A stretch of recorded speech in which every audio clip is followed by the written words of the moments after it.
Unacademy. Let's crack it. Good afternoon everybody.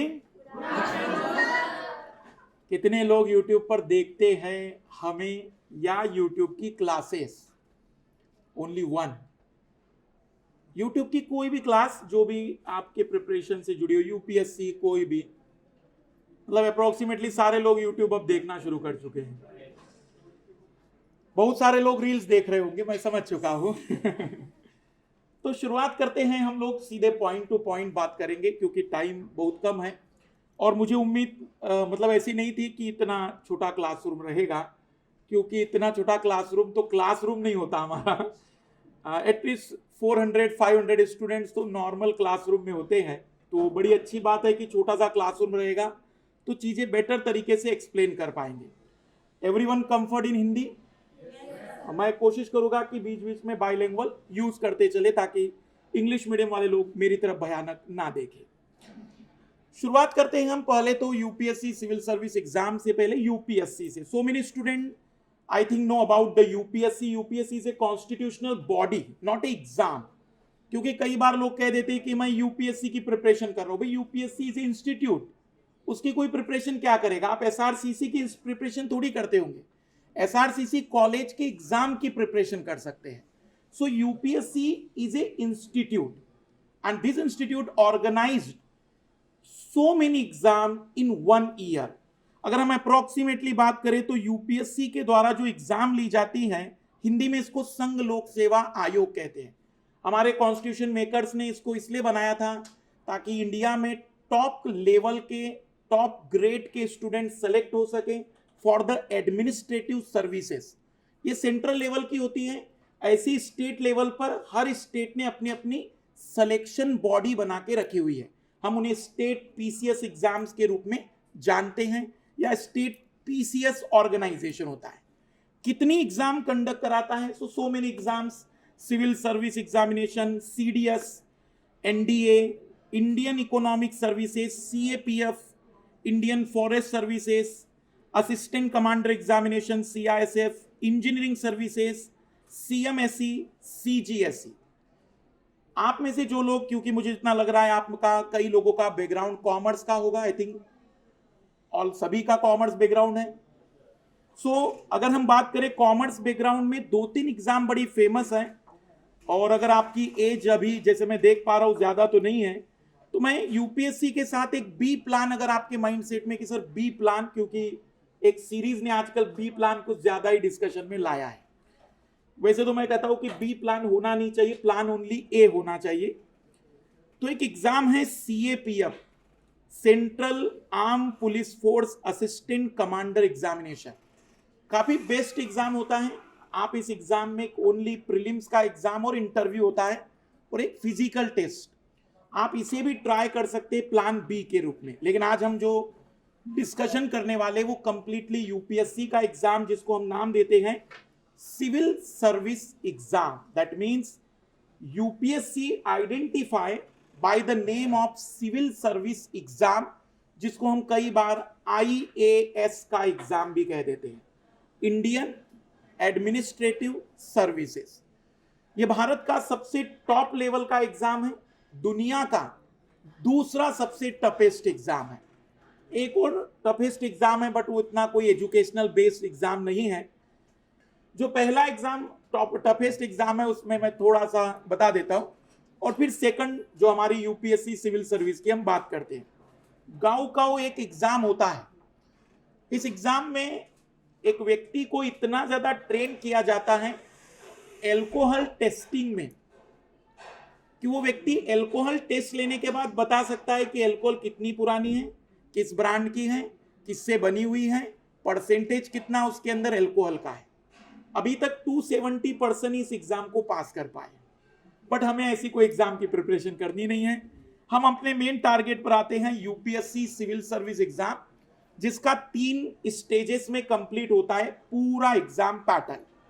इसका पहला pattern होता है प्रिलिमिनरी एग्जाम, जिसको हम कहते हैं ऑब्जेक्टिव एग्जाम। इसमें 2 पेपर होते हैं, 100 क्वेश्चन का फर्स्ट पेपर जिसे कहते हैं जीएस बेस्ड, टोटल 200 मार्क्स होते हैं। सेकंड पेपर सीसेट के नाम से होता है, जिसे मैथ्स रीजनिंग एप्टीट्यूड टेस्ट कहते हैं, ये 80 क्वेश्चन और 200 मार्क्स का होता है। बट जो फर्स्ट लेवल है, उस फर्स्ट लेवल में आपका फर्स्ट पेपर ही कट ऑफ डिसाइड करता है। जो सेकंड पेपर है विट इज कॉल्ड क्वालिफाइंग पेपर, मतलब उसमें 33% आपको मार्क्स लाने होते हैं। सेकंड एग्जाम जिसको हम मेंस एग्जाम कहते हैं, it is the main important exam which decide are you selected और रिजेक्टेड। जो सेकंड एग्जाम होगा उसमें आपको 9 पेपर रिटर्न करने हैं, जिसमें 2 पेपर लैंग्वेज के हैं, काउंट करते चलिएगा, 2 paper language which are qualifying. Out of 300 you required 75 marks for passing, but remaining 7 papers are scoring paper in which 4 papers belong to general study, 4 paper general study, 2 paper optionals. जो optional that means आप एक particular subject select करते हैं कि मैं इस subject को completely MA level तक का रेडी करूंगा, मतलब पीजी लेवल तक का रेडी करूंगा, और फिर आपको उसका पूरा आंसर राइटिंग करना होता है। थर्ड, या हम कहेंगे कि तीसरी कैटेगरी एसे राइटिंग होता है, जो भी 2 एसे लिखने होते हैं, 125 मार्क्स 125 मार्क्स के। 7 paper, each paper have 250 marks. तो टोटल कितने मार्क्स का आपका एग्जाम होने वाला है? 1750 मार्क्स। अगर आपके इसमें 1000 तक भी आ गए या 900 तक भी आ गए, so you are qualify for the interview. An interview have 275 marks, 275 अंक का इंटरव्यू होगा। इसमें अप्रोक्सीमेटली मिनिमम 60 मार्क्स आ जाते हैं और मैक्सिमम 210 मार्क्स आते हैं। कई बार स्टूडेंट कहते हैं कि मेरा इंटरव्यू नहीं हुआ, मैं इंटरव्यू में फेल हो गया। तो ऐसा कोई इंटरव्यू में फेल नहीं होता, because score obtain in the mains and interview combinely उसका रिजल्ट आकर फाइनल शीट बनती है कि आपकी रैंक क्या आई है। दैट मीन्स ये पेपर कंप्लीट 3 स्टेज में कवर होता है।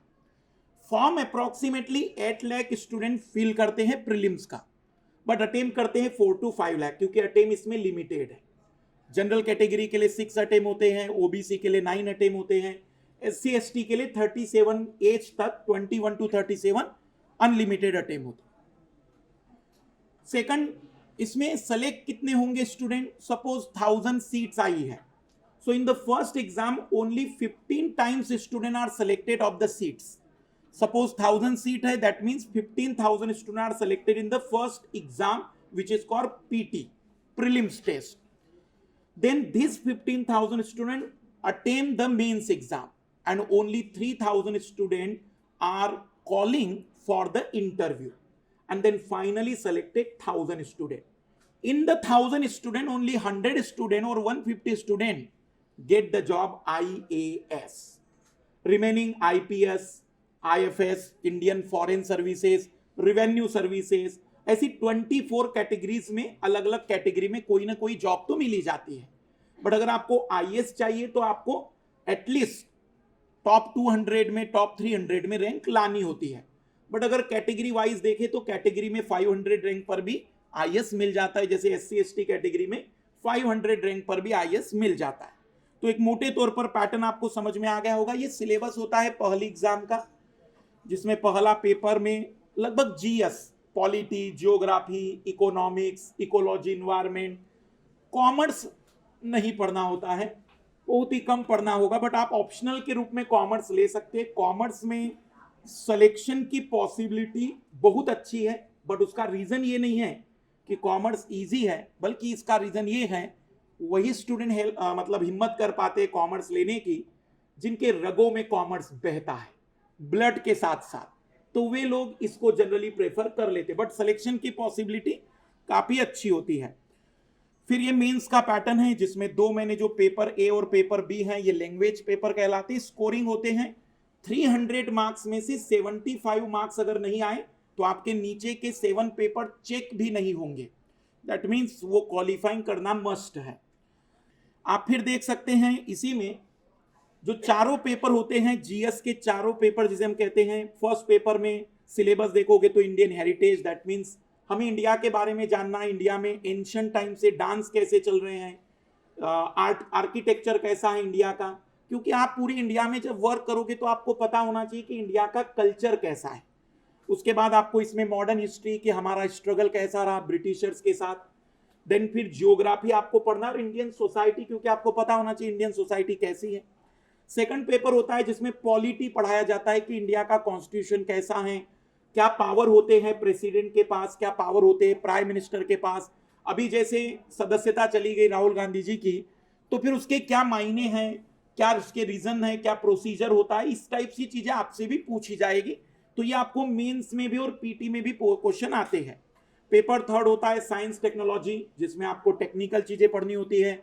इकोनॉमिक्स, पूरा इंडिया में क्या कंसेप्ट है मनी का, कैसे मनी को हम किसी भी तरीके से इंडिया में सर्कुलेट करते हैं, आरबीआई फंक्शन कैसे करती है, बाकी सारी चीजें।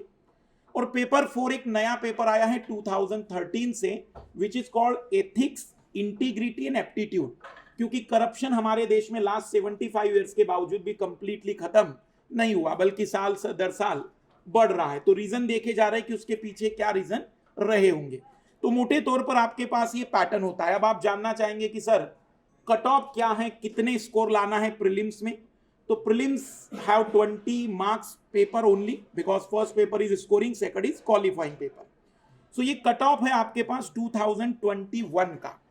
जनरल कैटेगरी में अगर आप आते हैं तो प्रीलिम्स में आपको 87.54 मार्क्स आउट ऑफ 200, अगर आप ये लेकर आ जाते हैं तो आप मान लिए जाएंगे कि फर्स्ट एग्जाम आपने क्वालिफाई कर लिया। Second exam out of 1750, 745 is the cut off, ये जनरल कैटेगरी का है। अब आप अंदाजा लगाइए 750 से 745, दैट मींस ज्यादा से ज्यादा 40% मार्क्स पर आप पास हो रहे हैं।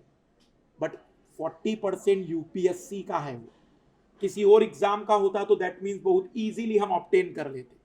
और फिर लास्ट जो कट ऑफ आपका जाता है, जिसको हम कहते हैं फाइनल कट ऑफ कितने का गया, तो ये लास्ट ईयर का कट ऑफ आप देख सकते हैं 953 मार्क्स, ये जनरल कैटेगरी के लिए है। आप कैटेगरी वाइज इसको देख सकते हैं, जैसी कैटेगरी होगी आपको कट ऑफ का बेनिफिट मिलता है। मतलब जो कैटेगरी बिलोंग करते हैं तो थोड़ा बहुत कट ऑफ में कमी आ जाती है। ये हमारा टारगेट है इस एग्जाम के लिए। अगर हम बात करें यूपीएससी 2020 का कट ऑफ, तो 92 मार्क्स प्रीलिम्स का कट ऑफ था, मेंस का 736 और फाइनल था 944 मार्क्स का। आप मोटे तौर पर इन 2 ईयर्स के कट ऑफ से आइडिया लगा सकते हैं कि 50% अगर आप लेकर आते हैं तो आप पहली रैंक ला सकते हैं। बट यूपीएससी का 50%, दैट मीन्स आपके अभी तक के करियर में 90% जो भी किसी एग्जाम में आपने लाया होगा उसके इक्विवेलेंट समझिएगा। अब आपके दिमाग में आना चाहिए कि व्हाट इज द स्ट्रेटजी अगर इस एग्जाम को हमें पास करना है। तो पहले तो एक छोटी सी बात मैं बता दूं कि सफर में धूप तो होगी, चल सको तो चलो, सभी है भीड़ में, तुम भी निकल सको तो चलो, किसी के वास्ते राहें कहां बदलती है, तुम अपने आप को बदल सको तो चलो। ये काफी लंबा मैराथन जैसा तैयारी है, काफी हार्ड वर्किंग है। यहां मैं आपको ये मोटिवेट करने नहीं आया हूं कि बिल्कुल आ जाओ और पूरी ताकत से इसमें जूझ जाओ, क्योंकि ये कोई क्लास 10 नहीं है कि मैं आपको बहुत पढ़ा पाऊंगा या बहुत पढ़ पाएंगे आप अपनी मर्जी न होकर भी। तो पहले तो आपके अंदर एक इनर्ट स्पिरिट हो कि हाँ ये एग्जाम मुझे करना है, क्रैक करना है, इस एग्जाम के लिए मैं डेडिकेटेड हूं। और इस एग्जाम को एटलीस्ट आपको 12 to 15 मंथ देना होगा। मतलब कुछ लोगों का माइंडसेट होता है कि सर मैं 6 मंथ लेकर आया हूं घर वालों से, मुझे बताइए कैसे फाइनल सिलेक्शन होगा। तो 6 मंथ में तो हमारा मतलब सिलेबस पूरा नहीं हो पाता है, तो सिलेक्शन तो बहुत दूर की बात है, क्योंकि सिलेबस बहुत वास्ट है। तो थोड़ा स्ट्रेटजी पर आते हैं कि शॉर्ट में अगर हम समझना चाहें क्या प्लानिंग करें, तो हर सब्जेक्ट के लिए आजकल यूट्यूब में काफी अच्छे सोर्स है, ऑनलाइन अवेलेबिलिटी आ गई है, आप अपने घर बैठे तैयारी कर सकते हैं। और पड़ोस में मुखर्जी नगर है, मुखर्जी नगर जानते होंगे, काफी फेमस है इस प्रकार के क्लासेस को, मतलब इस प्रकार के एग्जाम को प्रिपेयर कराने वाली क्लासेस के लिए। इसमें 3 स्टेप फार्मूला हम देते हैं। फर्स्ट तो आप किसी भी सब्जेक्ट में एक एजुकेटर सेलेक्ट कर लीजिए, दैट मीन्स आप मान लीजिए इंडियन पॉलिटी पढ़ रहे हैं, तो फर्स्ट आप यूट्यूब पर जाइए, आपको इंग्लिश मीडियम में पढ़ना, इंग्लिश मीडियम सेलेक्ट कर लीजिए, हिंदी मीडियम में पढ़ना, हिंदी मीडियम सेलेक्ट कर लीजिए। एक एजुकेटर जरूर लीजिए, because educator exactly know the syllabus of this subject and also know how can we prepare this subject according to the UPSC, ताकि हमें पता चले कि यूपीएससी में हमें पढ़ना क्या है। जैसे न्यूज़पेपर पढ़ना भी एक कला होती है। आप जब न्यूज़पेपर पढ़ते होंगे तो आप पेज 3 देखते होंगे। न्यूज़पेपर में पेज 3 होता है जिसमें अच्छे अच्छे फोटो आते हैं। कई लोग उसमें फोटो को देखकर टाइटल देख लेते होंगे, कुछ लोग शुरुआत का न्यूज़पेपर पढ़ते होंगे। हमारी यूपीएससी में उस सारी खबरों को हम कहते हैं कि भाई जीरो, बकवास है वो। हमारे लिए जो न्यूज़पेपर ओपन होता है वो बिल्कुल सेंटर का पेज होता है जिसको कहते हैं एडिटोरियल, जहां हमें एक राइटर की थिंकिंग पकड़नी होती है कि किसी पर्टिकुलर टॉपिक पर एक राइटर क्या सोचता है, एक पर्टिकुलर टॉपिक पर एक राइटर किस डायमेंशन में सोच पा रहा है। फॉर एग्जाम्पल मैं आपको एक छोटी सी बात बताऊं कि यूपीएससी एक ऐसी एग्जाम है जिसको अगर आप कहेंगे कि सर क्या माइंडसेट होता है इन स्टूडेंट्स का, तो ये ऐसा स्टूडेंट है जो अपनी बुराइयां आसानी से न केवल देख सकता है बल्कि अपने आप की बुराई करने में भी हिचक नहीं सकता। फॉर एग्जाम्पल, आप किस रिलीजन से बिलोंग करते हैं, किस जेंडर से बिलोंग करते हैं, किस एज से बिलोंग करते हैं, आप जानते हैं कि व्हाट यू आर, आप क्या हैं और आप क्या कर सकते हैं, और आप अपने आप को क्रिटिसाइज, अपने पॉजिटिव नेगेटिव सब पॉइंट अगर डिसाइड कर सकते हैं, so you have the complete calibre for UPSC. क्योंकि हमें एक ऐसा एक्सपीरियंस चाहिए, एक बात क्लियर रखिएगा, यूपीएससी 5 लाख स्टूडेंट में से 1000 स्टूडेंट सेलेक्ट कर रही है। दैट मीन्स वो आपको आईएएस बना नहीं रही है, वो जानती है कि इस 1 लाख में आईएएस वाली क्वालिटी वाले 1000 स्टूडेंट है, मुझे केवल उसे क्या करना है, identify. So UPSC only identify the quality of the students. वो आपको कलेक्टर बना नहीं रहे हो, क्योंकि वो जानती है ऑलरेडी कलेक्टर है, ऑलरेडी आईपीएस है, उसके अंदर का जो एटीट्यूड है वो वैसा है। तो वो आपको केवल पहचानना चाह रही है और इस एग्जाम के माध्यम से वो आपको इसी रूप में आइडेंटिफाई करती है। तो फर्स्ट आप एक एजुकेटर सेलेक्ट कर लीजिए। अगर एक स्टैंडर्ड बुक की बात करें तो स्टैंडर्ड बुक सेलेक्ट कर लीजिए, और whenever you complete your subject that times always solve the previous year question। क्योंकि अगर आपने प्रीवियस ईयर क्वेश्चन सॉल्व नहीं किए तो कई बार आपको ऐसा लगेगा कि मेरा कंप्लीट हुआ है, लेकिन अकॉर्डिंग टू यूपीएससी वो इनकम्प्लीट है। सो प्रीवियस ईयर क्वेश्चन हमें बताने में हेल्प करता है कि क्या हम सही ट्रैक पर हैं या गलत ट्रैक पर। फिर उसके बाद अगर हम बातचीत करें तो 5 स्टेप स्ट्रेटजी कहते हैं। अगर आप यूट्यूब पर क्लास कर रहे हैं, कहीं भी क्लास कर रहे हैं, ऑफलाइन ऑनलाइन, तो फर्स्ट क्लास करिए, देन उसके प्रॉपर नोट्स बनाइए। क्योंकि आफ्टर ग्रेजुएशन जब स्टूडेंट हमारे यहाँ पास प्रिपरेशन के लिए आता है तो कहते हैं सर कॉलेज में तो हमने कभी नोट्स ही नहीं बनाए। बट क्योंकि यहाँ सिलेबस अप्रोक्सीमेटली 28 सब्जेक्ट है, यहाँ जब एग्जाम आएगा only 1 day and then means 5 days का एग्जाम होगा, तो 5 डेज में 28 सब्जेक्ट को रिवाइज करना बहुत टिपिकल है। और उसका केवल एक सॉल्यूशन है कि यू हैव शॉर्ट नोट्स, जो कि आप रिवीजन के लिए एग्जाम से पहले यूज कर सकते हैं। देन आप रिवीजन जितना करेंगे, जैसे हम जब यूपीएससी की स्टूडेंट्स की बात करते हैं, अभी आप नए नए स्टूडेंट हैं तो उतना कुछ स्ट्रेस आपके ऊपर नहीं दिख रहा है मुझे, लेकिन जो यूपीएससी का स्टूडेंट होता है उसके डाउट ऐसे होते हैं कि सर मैंने लक्ष्मीकांत पढ़ ली है पॉलिटी की, क्या वो डीडी बसु पढ़ना जरूरी है क्या? एक और एग्जाम किताब होती है पॉलिटी की। कुछ लोग कहते हैं सर सुभाष कश्यप भी पढ़ ले, किसी ने ब्रज किशोर शर्मा पढ़ ली है। इतना कुछ पढ़ने के बावजूद भी वो फिर से एक किताब की डिमांड करता है। सो हम ये मानते हैं कि एक ही किताब 10 बार पढ़ लीजिए, आपके सिलेक्शन के चांसेस 100% है। इसकी जगह कि आप 10 किताबें अलग अलग राइटर की पढ़े, क्योंकि सभी राइटर लगभग मोटे तौर पर एक जैसी बात ही हमारे सामने रखते हैं। फिर प्रीवियस ईयर क्वेश्चन और फिर टेस्ट दीजिए, जितना टेस्ट हो सकते हैं। 1 एजुकेटर, 1 स्टैंडर्ड बुक और प्रीवियस ईयर क्वेश्चन, ये इसका बेस्ट फार्मूला है सिलेक्शन का। जितना कम डाइवर्सिफाइड होंगे, जितना फोकस स्टडी करेंगे, इस एग्जाम में आप उतना ही कंफर्ट जोन में रहेंगे। अब हम बात करते हैं कि कौन सी मिस्टेक स्टूडेंट इस एग्जाम के प्रिपरेशन के दौरान करते हैं।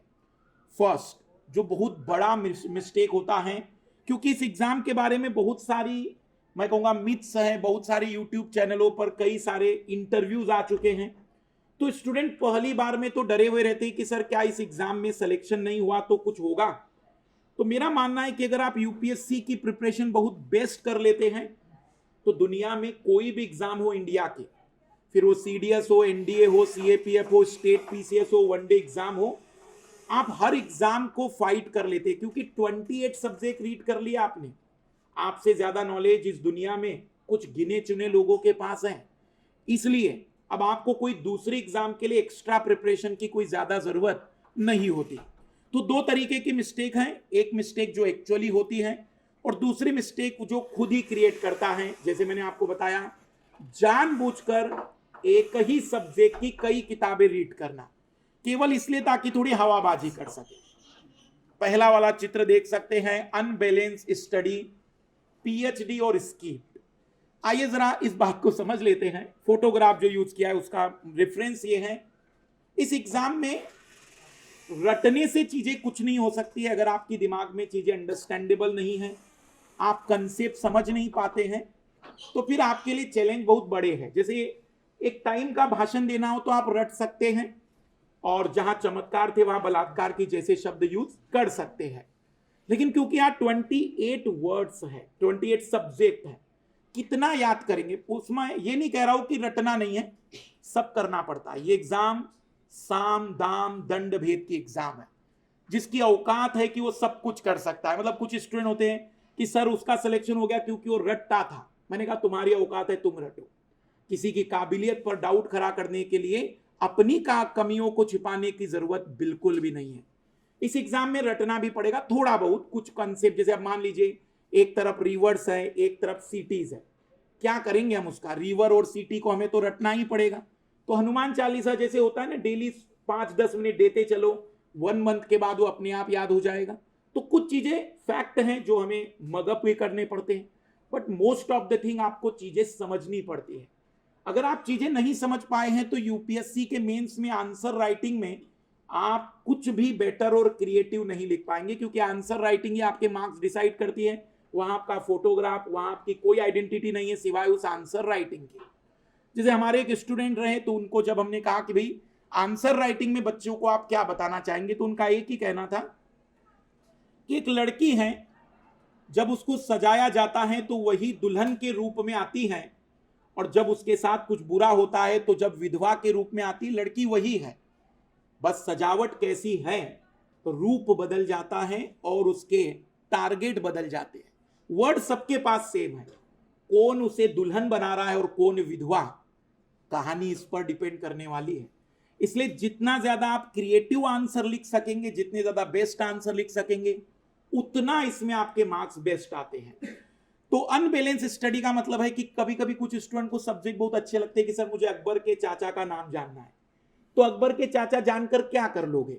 हमारे लिए जरूरी है कि क्या एग्जाम में वो इंपॉर्टेंट है या नहीं। तो पसंद आपकी इंपॉर्टेंट नहीं है, इंपॉर्टेंट है कि क्या जरूरी है। स्किप का मतलब होता है कि कभी कुछ स्टूडेंट कहते हैं सर कुछ सब्जेक्ट छोड़ दे, तो कई बार ऐसा यूपीएससी ट्विस्ट करती है कि कभी कभी पेपर में 100 क्वेश्चनों में 40 क्वेश्चन एक ही सब्जेक्ट के डाल देती है। जैसे 2016 में करंट अफेयर के 60 क्वेश्चन आ गए, 2017 में पॉलिटी के 30 क्वेश्चन आ गए। सपोज आपने वही सब्जेक्ट स्किप किया, उसी के क्वेश्चन आ गए, तो चैलेंजिंग रहेगा।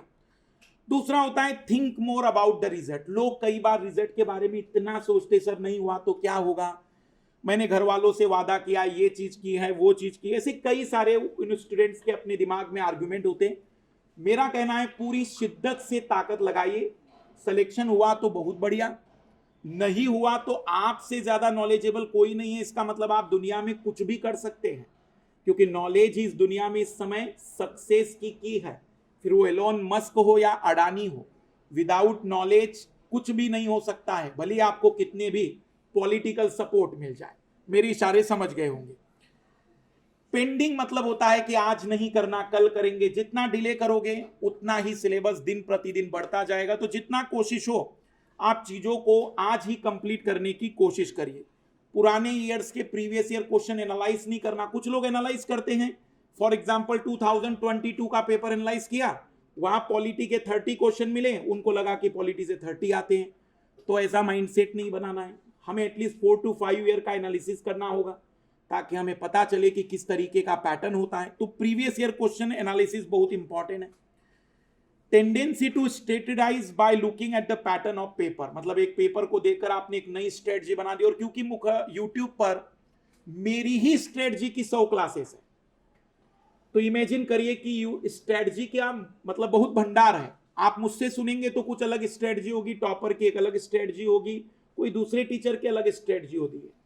पर सेलेक्टेड स्टूडेंट की अपनी खुद की स्ट्रेटजी होगी। हमारी स्ट्रेटजी केवल आपको गाइड कर रही है कि आप अपना इस अकॉर्डिंग कोई नया स्ट्रेटजी प्लान बनाएं, तो आपको सिलेक्शन फर्स्ट अटेम्प्ट में ही मिल सकता है। तो स्ट्रेटजी आपको खुद की बनानी है। Thinking of making notes as a waste of time, क्योंकि 28 सब्जेक्ट के जब नोट्स बनाने होते हैं तो बहुत टाइम लगता है। कई बार स्टूडेंट ये शिकायत करते हैं, सर नोट्स नहीं बनाया, पीडीएफ से ही पढ़ लिया, चलेगा नहीं। तो पीडीएफ कितनी जमा करोगे? और मुझे बताओ कि लास्ट के 5 डेज में पूरे 28 सब्जेक्ट रिवाइज करने हैं। How to manage your time and how to manage your subject in only for 5 days, कि आप 5 डेज में कंप्लीटली उसको दोहरा सके। तो वो पॉसिबल तभी होगा जब आपके पास 20 बुकलेट्स होंगे, 15 बुकलेट्स होंगे जिसको आपने कई बार रिपीट किया होगा। Not taking the CSAT serious and properly. CSAT एक पेपर है, क्वालिफाइंग है, आजकल स्टूडेंट इसको प्रिपेयर नहीं कर रहे हैं। लास्ट 3 ईयर से मैक्सिमम स्टूडेंट्स सीसेट क्वालिफाई नहीं कर पा रहे। दैट मीन्स आउट ऑफ 200 वो 66 मार्क्स नहीं ला पा रहे। मैथ्स, रीजनिंग, कॉम्प्रिहेंशन जैसे क्वेश्चन इसमें आते हैं। और right time to start preparation की अगर हम बात करें कि किस टाइम पे प्रिपरेशन सबसे बेस्ट होती है, तो ग्रेजुएशन अगर आपका सेकंड ईयर चल रहा हो, फर्स्ट ईयर हो, तो सबसे बेस्ट, क्योंकि आपके पास 3 ईयर का टाइम होता है। फाइनल ईयर भी आपका कोई बुरा टाइम नहीं है। आप घर वालों से कह दीजिए कि 2 इयर्स मुझे डेडिकेट करने होंगे इसमें, तो आप बहुत प्रॉपरली इस एग्जाम को निकाल सकते हैं। तो या तो ग्रेजुएशन के साथ करें तो बेस्ट है। आफ्टर ग्रेजुएशन अगर आप करते हैं तो एटलीस्ट 2 इयर्स तो माइंड सेट में रखिएगा। अब आते हैं जिस संस्थान की ओर से मुझे बुलाया गया है, अनअकैडमी, यहां पर आपको कैसे हेल्प कर सकता है। तो अब ये प्रिपरेशन जो एक जमाने में केवल मुखर्जी नगर तक लिमिटेड थी, अब ये पूरे ऑल ओवर इंडिया में आपको कहीं पर भी अपने घर पर जब चाहो तब मिल सकती है। अनअकैडमी एक ऑनलाइन प्लेटफॉर्म है जिस पर आपको एक सब्सक्रिप्शन का मॉडल दिया जाता है। जैसे आप लोग नेटफ्लिक्स, अमेजोन प्राइम चलाते होंगे, तो आपने जैसे ही सब्सक्रिप्शन 1 मंथ का लिया तो आपको 1 मंथ तक अमेजोन की जितने मूवीज है सब देखने को मिल जाते हैं। वैसा ही अनअकैडमी एक प्लान है, आप जिसमें 1 मंथ, 1 ईयर, 2 ईयर, 3 ईयर के सब्सक्रिप्शन ले सकते हैं। उसके अकॉर्डिंग प्राइस होते हैं।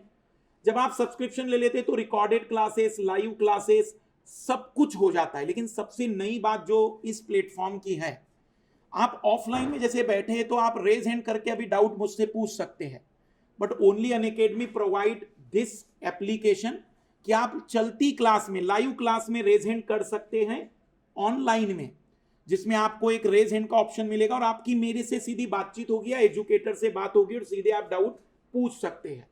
जो दूसरा बड़ा बेनिफिट है इस ऑनलाइन प्लेटफॉर्म का, कि जब आप कोई भी प्लेटफॉर्म पर कोर्स लेते हैं तो आप देखेंगे कि एक सब्जेक्ट का एक एजुकेटर मिलता है, और अगर वो आपको समझ में नहीं आया तो फिर आपको ढूंढना पड़ता है कि कोई समझाए उस सब्जेक्ट को। यहां एक सब्सक्रिप्शन में सारे एजुकेटर्स मिल गए, तो एक एक सब्जेक्ट के आपके पास 4 एजुकेटर्स भी हैं। आपको जिस एजुकेटर से पढ़ना है वहां से आप प्रिपरेशन कर सकते हैं। तो डाउट्स क्लियरिंग सेशन होते हैं, मॉक टेस्ट होते हैं, पर्सनल मेंटरशिप का ऑप्शन होता है, multiple educator for each subject, unlimited access है, इजी है बहुत ऑपरेट करना। और आप लोग क्योंकि आधुनिक पीढ़ी है, आपसे ज्यादा टेक्निकल चीजें तो मुझे भी नहीं पता है, तो ज्यादा बेटर आप कर सकते हैं। इसमें आपको NCERT classes, interview, optional, CSAT, GS सब एक साथ मिल जाता है। बाइलिंगुअल इंग्लिश मीडियम सभी सेशन होते हैं, प्रीवियस ईयर एनालिसिस होता है, मेंस आंसर राइटिंग और इंटरव्यू गाइडेंस प्रोग्राम होता है। अनअकैडमी के पिछले 2 साल के बड़े बेहतरीन रिजल्ट रहे हैं। 170 प्लस स्टूडेंट 2020 में सेलेक्ट हुए थे और 197 स्टूडेंट 2021, जिसमें all India rank 3rd, all India rank 4th और ऑल इंडिया रैंक 5th, ये हमारे अनअकैडमी के स्टूडेंट रहे हैं। ये MK लाइव हमारा एक रिफर कोड है। अगर आपको डिस्काउंट कोड के रूप में चाहिए तो एक रिफर कोड होता है MK लाइव, इसको आप यूज कर सकते हैं। आप आजकल देख रहे होंगे सब लोग डिस्काउंट के कोड देते हैं, तो हमारा भी एक डिस्काउंट कोड है। मैं आया हूं तो ये मेरा रिफर कोड होता है MK live, Madhukar Kotwe live के नाम से MK लाइव। अभी इस समय एक बेस्ट ऑफर चल रहा है। यदि आप 3 ईयर प्रोग्राम ज्वाइन करना चाहते हैं तो एक 3 ईयर प्रोग्राम स्पेशली डिजाइन किया गया है कॉलेज स्टूडेंट्स के लिए, जो घर बैठे 3 साल में अपनी यूपीएससी की प्रिपरेशन को कवर कर सकते हैं। और इस समय सीधा 25% डिस्काउंट ऑफर भी दिया जा रहा है। एक ऑफलाइन सेंटर हमारा राजेंद्र नगर में भी है, वहां भी आप इसको शुरू कर सकते हैं। अगर आप राजेंद्र नगर जा सकते हैं, कंप्लीट इंग्लिश मीडियम, आरंभ बैच स्टार्ट हो रहे, कई सारे एजुकेटर्स इसमें हैं। ये मिशन आईएएस फाउंडेशन बैच 2026, ये उन स्टूडेंट्स को डेडिकेट है जो आज से प्रिपरेशन करने की प्लानिंग कर रहे हैं 2026 के लिए। और मैं बता दूं कि अब नंबर ऑफ स्टूडेंट इस तरीके के इंक्रीज हो रहे हैं जो आने वाले टाइम में उन स्टूडेंट के लिए चैलेंज खड़ा करेंगे जो ग्रेजुएशन के बाद प्रिपरेशन स्टार्ट करते हैं। ऑब्वियसली 3 साल से स्टूडेंट पढ़ रहा है, कहां फाइट कर पाएंगे 1 साल के बाद, तो कंपटीशन आने वाले टाइम में बहुत चैलेंजिंग रहेगा। ये हमारा बैच आने वाला है जूनियर आईएएस और फाउंडेशन बैच यूपीएससी 2024 और 25 के लिए। मोटे तौर पर मैं आपसे कह दूं कि यूपीएससी की प्रिपरेशन यदि आपके माइंडसेट में है, आपको लगता है कि हाँ कुछ नया करना है, क्योंकि इस एग्जाम के बाद जो आपकी लाइफ चेंज होगी, इस एग्जाम के बाद जो आप सच में इंडिया के लिए कुछ करना चाहते हैं, क्योंकि इसकी शुरुआती जॉब कलेक्टर की जरूर है, लेकिन जब आपकी कंप्लीट सर्विस होती है तो आप कैबिनेट किसे ढूंढ रहे हो, मेरे लाल, पीछे वाला लाल, आगे मैं ही हूं। तो कैबिनेट सेक्रेटरी जब आप बनते तो मंत्री के साथ, मुख्यमंत्री के साथ, प्रधानमंत्री के साथ आपका उठना बैठना होता है, वो एक अलग लेवल होता है। तो बेसिक बहुत जीरो से शुरू होता है, लेकिन लास्ट तक चीजें बहुत बेस्ट हो जाती है। बहुत रॉयल जॉब है, मतलब मैं कहूंगा कि इसको मोटिवेशन देने की इसलिए जरूरत नहीं होती क्योंकि इससे बेस्ट गवर्नमेंट जॉब पूरे दुनिया भर में कहीं नहीं है। बहुत ही बेस्ट अपॉर्चुनिटी होती है दुनिया के लिए, समाज के लिए, सोसाइटी के लिए, अपने लिए कुछ करने का मौका मिलता है। बाकी आपके अभी कोई डाउट है तो जरूर मुझे बताएं। हाँ, ये एक बहुत अच्छी चीज है कि कई लोगों ने ऐसा कहा यूपीएससी प्रिपरेशन करना है तो एनसीईआरटी पढ़ लो। NCERT is make your foundation strong, but it is not the syllabus of UPSC, because so many times whenever educators start a particular subject, that time educator directly start the basic advanced concept. So many students that times ये कहते हैं कि sir हमें तो basic कुछ भी नहीं पता, तो हम कहते हैं कि भाई start your NCERT classes, class 6 to 12 काफी बेस्ट एनसीईआरटीज है। अगर आपको इंग्लिश मीडियम में बेटर एनसीईआरटी चाहिए तो तमिलनाडु बोर्ड की एग्जाम भी काफी अच्छी, मतलब एनसीईआरटीज बना चुके तमिलनाडु बोर्ड वालों ने, जो उनके अपने 10th और 12th लेवल के हैं, तो वो भी एक अच्छा सोर्स माना जाता है। पर बेसिक स्ट्रॉन्ग करने के लिए it is not the syllabus of UPSC. Hand writing obviously, देखो मेरी बात समझो, suppose 2 student write down A same answer, but the first student hand writing is very beautiful and second student so that means पढ़ पा रहे हैं हम लोग। सो आप साइकोलॉजिकल देखिए कि इसको 6.5 मिलेगा तो इसको 6 मिलेगा आउट ऑफ 10, तो साइकोलॉजिकली इतना तो चेंज होगा ही। बट ये नहीं कहेंगे हम कि आपकी हैंडराइटिंग के कारण, अगर आपकी हैंडराइटिंग ऐसी कि पढ़े जा सकता है तो आपके नंबर काटे जाएंगे, ये पॉसिबल ही नहीं है, क्योंकि हमारा जो चेक करने वाला पर्सन है वो हाईली नॉलेजेबल है। वो आपको केवल एक हैंडराइटिंग से जज नहीं करने वाला है, वो जानता है कि इसको हमें कौन से पोस्ट पर बिठाना है, तो इतनी छोटी सी बात के लिए रिजेक्शन नहीं होते। वो आपको मार्क्स अच्छे देगा अगर आपका कंटेंट बेस्ट है तो। पर मान लीजिए कि सपोज ब्यूटीफुल हैंडराइटिंग, बकवास आंसर, मतलब so handwriting, best answer, so maybe secure 7 marks and secure 2 marks. यहाँ हैंडराइटिंग से मार्क्स बढ़ते नहीं है कि आपको जबरदस्ती मार्क्स दे दी जाएंगे कि हाँ अच्छा तो लिखा है, कुछ भी लिखा हो। ICSE is also very good source of the foundation, but most of the student prefer NCERTs because the examiner also sometimes give the direct question from NCERT। तो हमारा NCERT करने का पर्पस ये होता है कि अगर डायरेक्ट क्वेश्चन आ जाए तो वो तो हम कर सकें, इसलिए ज्यादा बेस्ट हम मानते हैं कि NCERT प्रेफर करें। सर अगर अभी से शुरू करें तो डेली की कितनी कमिटमेंट या फिर कितना लगेगा? फॉर हाउ मेनी, देखो अब मैं बता देता हूँ, एक अच्छा सवाल है इनका कि अभी से हम शुरू करें, तो मेरे हिसाब से मैंने पूरा मैथमेटिकली कैलकुलेट किया and this preparation demand 3500 hours, 3500 घंटे। अब 3500 घंटे मैं बता रहा हूं, इसमें आपका नोट्स मेकिंग का टाइम भी मैंने ऐड कर दिया है, क्लासेस भी ऐड कर दी है, सेल्फ स्टडी भी ऐड कर दी है, टेस्ट भी ऐड कर दिया, सब कुछ, everything. This is 3500 hours. Suppose you daily start for 5 hours, आपने डेली 5 आवर्स कवर किया, दैट मीन्स 700 डेज आपको 2 इयर्स लगेंगे। अगर आपने मान लो 6 आवर डेली लिया तो आपको 600 डेज लग जाएंगे। अगर आपने 8 आवर्स की स्टडी स्टार्ट कर ली तो आपको 400 डेज लग जाएंगे। 10 आवर स्टडी क्या कि नहीं सर मैं तो कुछ और करूंगा ही नहीं, सो दैट मीन्स आप केवल 350 डेज में प्रिपेयर हो जाएंगे. तो obviously according to your dedication required time. अब आप कहेंगे सर मैं 1 ही घंटे पढ़ूंगा, तो दैट मीन्स 3500 डेज वेट करो फिर.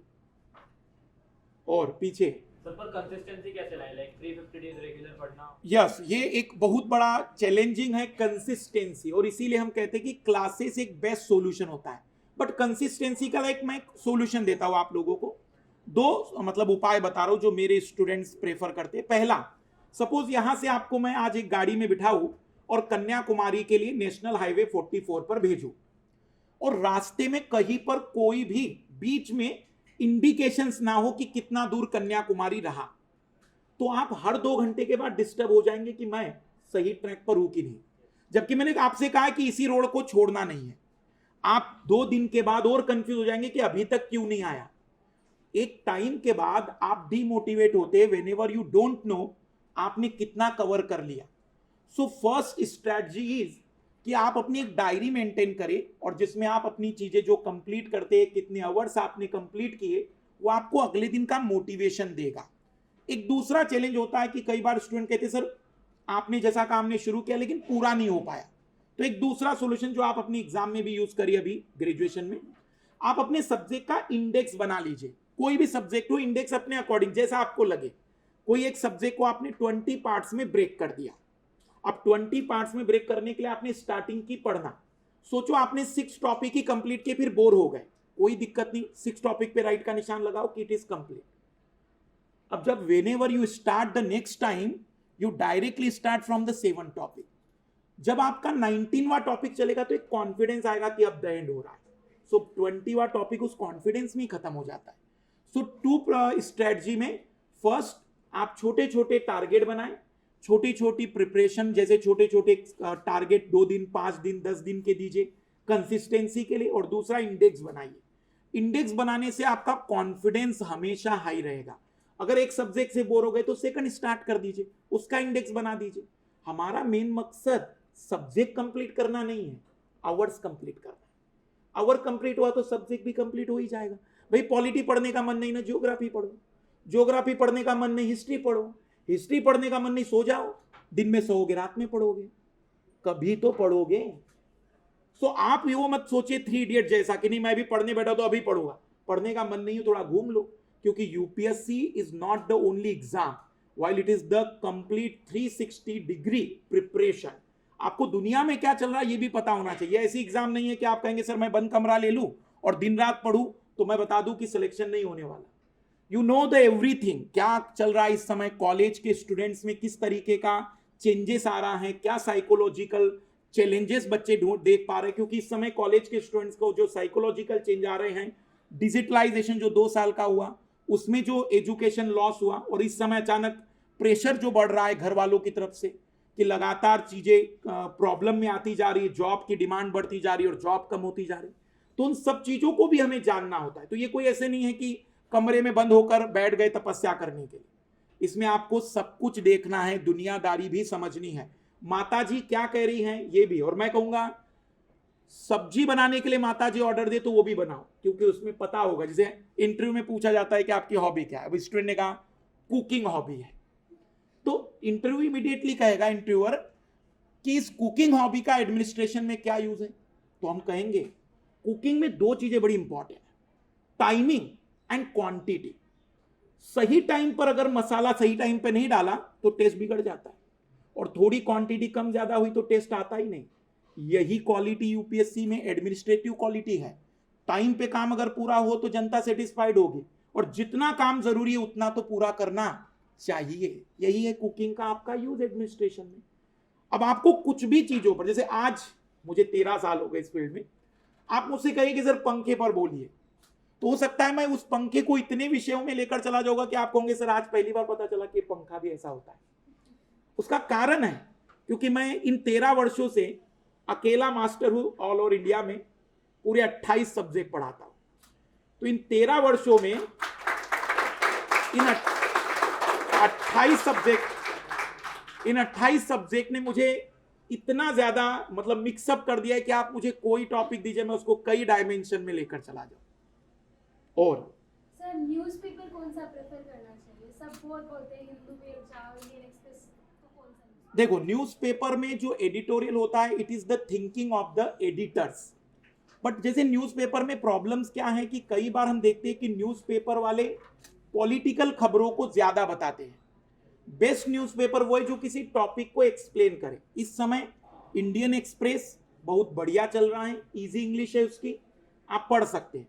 बट हमारा प्रेफरेंस द इंडियन एक्सप्रेस के बाद द हिंदू होता ही है। इन दोनों में आपको काफी बेटर कंटेंट मिलता है। बाकी जनसत्ता और दैनिक जागरण किसी बस में ले जाने के लिए अच्छे हैं।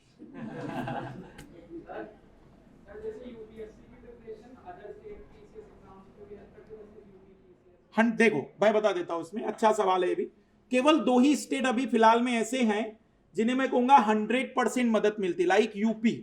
यूपी ने अपना सिलेबस स्टेट पीसीएस का और यूपीएससी का सेम कर दिया, और इस कारण से अब स्टूडेंट अगर यूपीएससी प्रिपेयर कर रहा है तो यूपी भी प्रिपेयर हो गया। अब महाराष्ट्र वालों ने भी कर दिया इस बार, बाकी स्टेट वाले भी कर रहे हैं। बट स्टेट पीसीएस के लिए आपको थोड़ी सी एक्स्ट्रा स्टडी और करनी होती है according to demand of the exam. Like आप राजस्थान दे रहे हैं तो आपको राजस्थान का स्पेसिफिक एक बुक पढ़ना होता है। इतने सब्जेक्ट पढ़ने के बाद एक छोटा सा बुक आपके लिए कोई बड़ा चैलेंज नहीं होता है। तो स्टेट पीसीएस के लिए आपको एक सेपरेट एक्स्ट्रा बुक पढ़नी होती है जो अकॉर्डिंग टू एग्जाम होती है। जो मैंने अभी तक स्टूडेंट्स देखे हैं, सर वो इधर कॉलेज पास आ गए हैं या फिर सर वो कॉलेज इरेगुलर है उनका, बट सर वो अभी हम लोग जिस कॉलेज से 7 to 8 आवर्स हमें कॉलेज को भी डिवोट करने होते हैं। मैं एक बात बताऊं, ये शायद डाटा गलत है। ज्यादा से ज्यादा student IIT, AIIMS, SRCC, Patel chest ऐसे कॉलेजों के ज्यादा सेलेक्ट हो रहे हैं।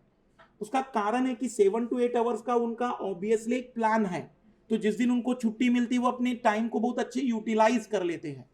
तो आप अगर 7 to 8 आवर इस समय कॉलेज में बिजी हैं तो मैं कहूंगा 3 आवर्स का प्लान फर्स्ट ईयर का करिए, 4 आवर का प्लान सेकंड ईयर का करिए और 5 आवर का प्लान थर्ड ईयर का करिए।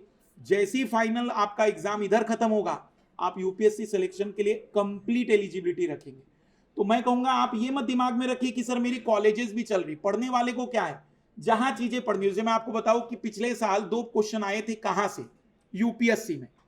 किटकैट की चॉकलेट खाते होंगे तो जरा ध्यान से किटकैट के इंफॉर्मेशन को पढ़ना। उसमें बताया हुआ है कि इसमें जो कॉफी है वो किस नदी के किनारे की आई है। यही रिवर पूछी गई थी यूपीएससी में 2022 में। तो मैं ये कहना चाह रहा हूं, ऐसा ना सोचो कि किताबों के अंदर सब चीजें हैं, आपको ऑब्जर्वेशन काफी अच्छा रखना होगा। और अब देखो, मैं दोनों पढ़ाता हूं, मैं किसी का साथ तो नहीं दूंगा, लेकिन दोनों के अपने प्लस पॉइंट और माइनस पॉइंट है। देखो, ऑनलाइन क्लास का सबसे बड़ा प्लस पॉइंट, आप अपने अकॉर्डिंग टाइम मैनेज करिए, आप अपने अकॉर्डिंग उसको डिसाइड करिए। जब आपके पास टाइम होगा तब रिकॉर्डेड अवेलेबल है। पर ऑफलाइन का एक अपना नुकसान ये है कि आपको रिकॉर्डेड नहीं मिलेगा, जो उनका टाइमिंग है उसी टाइम पे आपको आना पड़ेगा। लेकिन ऑफलाइन का बस ये कि आप समझ सकते हैं कि अब डायरेक्टली कन्वर्जन होता है तो आपका फोकस मेरे पर होता है। ऑनलाइन में स्टूडेंट क्या होता है कि मान के चलिए जैसे पीछे वाला हमारा लाल है, तो कई बार उसका ध्यान चॉकलेट खाने पर, बिस्किट खाने पर, और वो सामने मास्टर की क्लास देख रहा है, तो फोकस नहीं हो पाता। और फोकस नहीं होने के कारण वो समय भी बर्बाद हो जाता है और मास्टर को भी स्ट्रेस आ जाता है। अगर ऑफलाइन क्लासेस में कहूंगा सेकंड ईयर सबसे बेस्ट टाइमिंग होता है, क्योंकि फाइनल ईयर में थोड़ा ओवर प्रेशर बढ़ जाता है। 2 टाइम पे एग्जाम प्रिपरेशन के लिए क्लासेस शुरू होती है। एक तो अभी इस समय अप्रैल मई के टाइम में स्टार्ट होते हैं, और एक बेस्ट टाइम होता है जुलाई के टाइम, जुलाई अगस्त। लेकिन फिर अक्टूबर में आप आएंगे तो भाई मुद्राएं लेने के लिए लोग मना थोड़ी करेंगे। आप किसी संस्थान में जाएंगे कि हमें आज एडमिशन चाहिए, तो तब भी कहेंगे आ जाओ। तो जनरली बेस्ट टाइमिंग होता है अप्रैल मई का या जुलाई अगस्त का। सर क्या हिंदी माध्यम वालों के साथ पक्षपात होता है? अब इसका एक बेस्ट सॉल्यूशन देता हूं मैं। पिछले साल ऑल इंडिया 13 रैंक आई थी, नाम पता है आपको? नहीं, रवि कुमार सिंह 18वीं रैंक पर थे। बुदानिया जी 13वीं रैंक पर आए थे। इन्होंने पीटी और मेंस इंग्लिश मीडियम, मतलब पीटी का तो मीडियम नहीं पर मेंस इंग्लिश मीडियम में दिया, और इंटरव्यू हिंदी मीडियम में दिया है। अब इमेजिन करो, ऑल इंडिया 13वीं रैंक और हिंदी मीडियम में उनके हिंदी मीडियम में उन्होंने इंटरव्यू दिया। क्योंकि वो जो इंटरव्यूअर है ना, वो आपको केवल मीडियम से चेक करने वाली मेंटेलिटी वाला नहीं है, वो इस दुनिया से थोड़ा आगे निकल चुका है। वो जांचना चाहता है आपका कॉन्फिडेंस, आपका कम्युनिकेशन स्किल, आपका इंटरपर्सनल स्किल, आपके बात करते समय कितना पेशेंस आपके अंदर है, इन चीजों को। उसका मकसद कहीं से कहा तक ये जांचना नहीं है कि तुम किस कैटेगरी से बिलोंग कर। जैसे एक मूवी है जिसमें, मुझे नहीं पता आप लोगों ने देखी या नहीं, बुलंदी नाम से एक मूवी है जिसमें हमारे बॉलीवुड वाले बहुत गंदे लोग हैं। तो रेखा जी का एक सीन है उसमें, तो रवीना टंडन रेखा को कहती है, उनकी जेठानी होती है, कि ये तुम सारे जो ट्रेडिशनल फॉलो कर रहे हो ना, ये तुम्हारे जैसे गवार लोगों के होंगे। तो रेखा उस समय अचानक इंग्लिश बोलना शुरू कर देती है। तो हमारी इंडियन ऑडियंस देखो, जैसी रेखा ने अंग्रेजी बोलना शुरू की, इंडियन ऑडियंस का कॉन्फिडेंस 2 गुना। ऐसी ही तो लाली ढूंढ रहे हैं हम, अंग्रेजी भी जानती और पूरे संस्कार भी फॉलो करे। तो लोगों के माइंडसेट में क्या है कि अच्छा ये एजुकेटेड है। हमारे माइंडसेट में ऐसा बना हुआ है कि इंग्लिश बोलने वाला एजुकेटेड है, ये उनके माइंडसेट में नहीं है। उनको पता है कि अगर बंदे में गट्स नहीं हो तो उसको फ्रेंच मीडियम भी दे दो तब भी वो गधे का गधा ही रहेगा। So medium is not in important matter, matter है कि आपके पास कंटेंट है या नहीं है। सर अगर हमारे व्यूज डिफर कर रहे हैं एग्जामिनर से तो उसमें मार्क्स कटने के चांसेस है? 100%। जैसे भाई व्यूज का मतलब ये होता है कि हम कोई चीज, जैसे मान लेते हैं, एक बड़ा इंपॉर्टेंट हुआ था इंटरव्यू में भी कई बार होता है।